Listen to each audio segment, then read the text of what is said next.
आज हम पढ़ेंगे कि कराघात और करापात के माध्यम से किस प्रकार से कर विवर्तन होता है, यानी इम्पैक्ट एंड इंसिडेंस क्या होता है और शिफ्टिंग ऑफ टैक्सेस क्या होता है। पहले हमें ये समझना है कि जो प्रत्यक्ष कर होते हैं वो शिफ्ट नहीं हो सकते, यानी वो विवर्तित नहीं हो सकते। जो अप्रत्यक्ष कर हैं वही विवर्तित हो सकते हैं, और उसी क्योंकि जो प्रत्यक्ष कर हैं उसमें कराघात और करापात यानी इम्पैक्ट और इंसिडेंस एक ही व्यक्ति पर पड़ेगा, और जो इनडायरेक्ट टैक्सेस हैं या अप्रत्यक्ष कर हैं उसमें कराघात और करापात अलग अलग व्यक्तियों पर पड़ेगा। कराघात मतलब इम्पैक्ट, इम्पैक्ट का मतलब होता है प्रारंभिक भार, किस पर सरकार ने कर लगाया है, किस पे जिम्मेदारी है कर देने की, वो होता है कराघात या इम्पैक्ट, किस पर फर्स्ट इम्पैक्ट पड़ रहा है टैक्स देने का।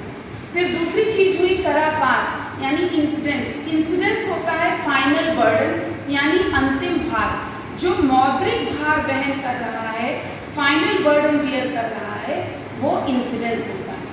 तो क्योंकि प्रत्यक्ष कर में ये शिफ्टिंग नहीं हो सकती है, अप्रत्यक्ष कर जैसे आपका सेल्स टैक्स, वैट, जीएसटी, ये सब शिफ्ट हो सकते हैं, सर्विस टैक्स ये शिफ्ट हो सकते हैं, क्योंकि यहाँ पर वस्तु या सेवा कोई प्रदान कर रहा है और वस्तु और सेवा कोई उपभोग कर रहा है यानी कंज्यूम कर रहा है।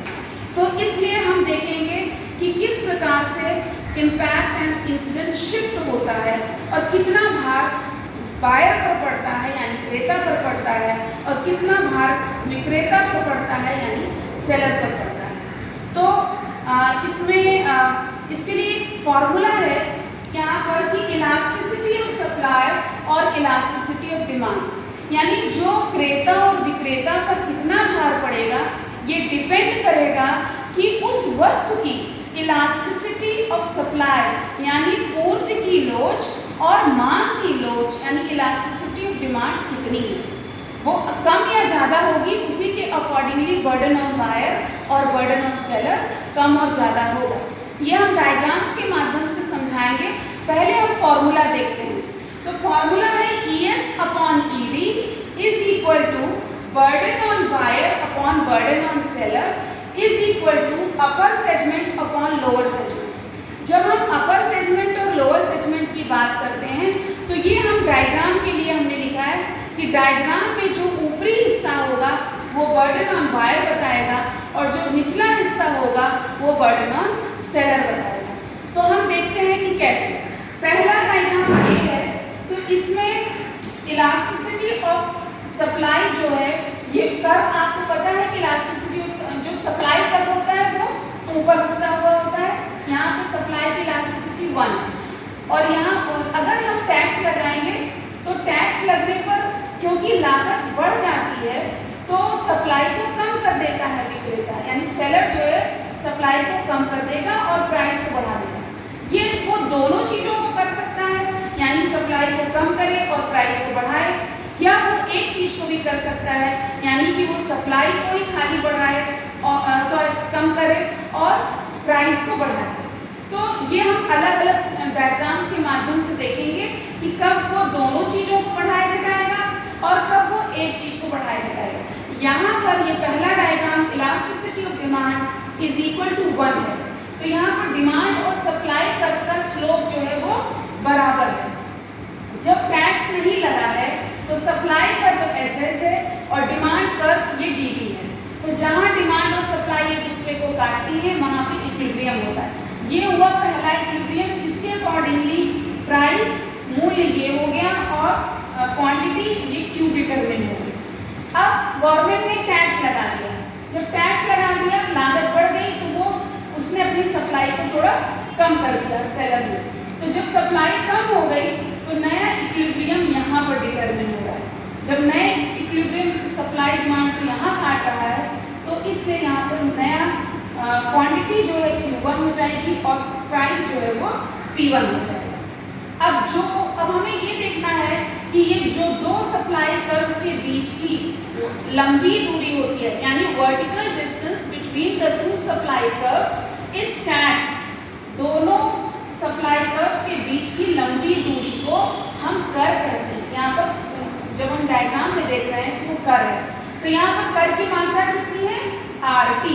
RT is equal to tax, और RS जो है वो अपर सेगमेंट है।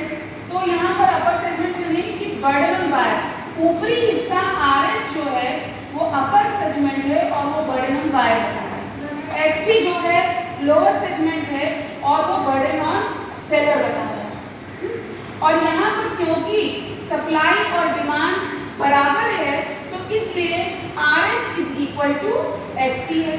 RS is equal to ST है। इसका मतलब बर्डन ऑन सेलर और बर्डन ऑन बायर बराबर है। तो एक ये आपका डायग्राम हो गया जहां पर elasticity of demand is equal to 1। दूसरा हम लेते हैं केस जहां पर elasticity of demand is greater than 1। तो सप्लाई कर्व तो वैसे ही रहेगा, एक्स एक्सिस पर हम आउटपुट ले रहे हैं, वाई एक्सिस पर प्राइस और टैक्स ले रहे हैं, और सप्लाई कर्व पहला ये बना रहे हैं, और जब गवर्नमेंट टैक्स लगा दे रही है तो दूसरा सप्लाई कर्व ये इनवर्ड शिफ्ट हो जाएगा और दूसरा सप्लाई कर्व S1 हो जाएगा। यहाँ पर इस डिमांड कर्व और इस डिमांड कर्व में फर्क है। ये डिमांड कर्व इस सप्लाई कर्व के स्लोप के बराबर है। यहाँ पर जो डिमांड कर्व है ये इलास्टिक डिमांड है। It is not perfectly elastic but it is comparatively more elastic. Elasticity of demand is greater than 1। तो यहाँ पर हम क्या देख रहे हैं कि RS जो है वो कम है, यानी ऊपरी हिस्सा कम है। ऊपरी हिस्सा कम होने का मतलब बर्डन ऑन वायर कम है, और ST ज्यादा है। RS is less than ST, या आप कह लीजिए ST is greater then RS।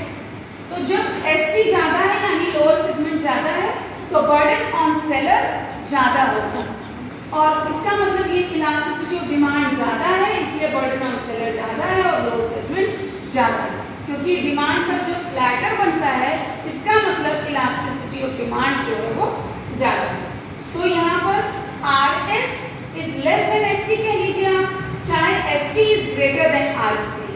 तो when ST is greater than RS it means that more burden is falling on seller and less burden is falling on buyer। यानी विक्रेता पर जो है वो भार अधिक है और क्रेता पर भार कम है, यानी बायर पर भार कम है और सेलर पर भार अधिक है। तो ये दो डायग्राम्स हुए जिसमें कि दो केस हैं, अभी और भी केसेस डिस्कस करेंगे हम। दो केस ये हुए कि elasticity of demand is equal to 1 and elasticity of demand is greater than 1। यहाँ पर RS ST के बराबर है, यानी बर्डन ऑन बायर और सेलर बराबर है, और यहाँ पर ST ज़्यादा है RS से, इसका मतलब बर्डन ऑन सेलर ज़्यादा है और बर्डन ऑन बायर कम है। तो इसी तरीके से हम और डायग्राम्स में भी देखेंगे कि किस प्रकार से इनडायरेक्ट टैक्सेस की शिफ्टिंग हो सकती है।